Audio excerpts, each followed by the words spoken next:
Cái đúng trong máu ấy.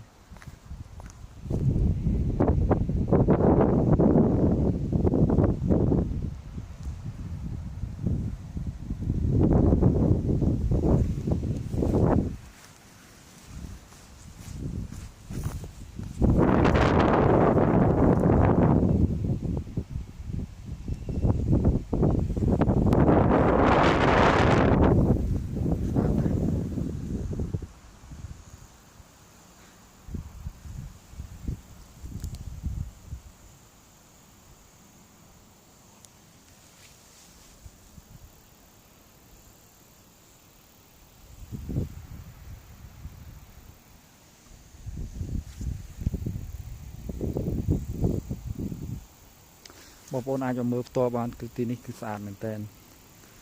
ខ្ញុំរីកមិនឲ្យបងប្អូនមកលេងទាំងអស់គ្នាក៏ប៉ុន្តែពិបាកត្រង់ថាផ្លូវឡើងភ្នំមិនមានចំណោតឡើងចុះចឹងបងប្អូនតែពេលបងប្អូនមកដល់ហើយគឺសប្បាយគឺស្អាតមែនតើទេសភាពព្រៃឈើនៅ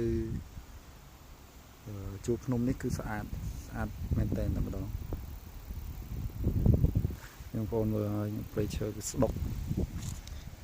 បន្តិចទៀតគឺខ្ញុំនឹងថតទៅកន្លែងបោះតង់នៅលើកំពូលភ្នំតែម្ដងអញ្ចឹងនេះទៅភ្នំបងប្អូនអាចមើលលេងបានក៏ប៉ុន្តែខ្ញុំជិះ3 4 5ផ្លូវឯងប៉ុន្តែផ្លូវនេះគឺដឹងតែអត់បានមកដល់ហើយ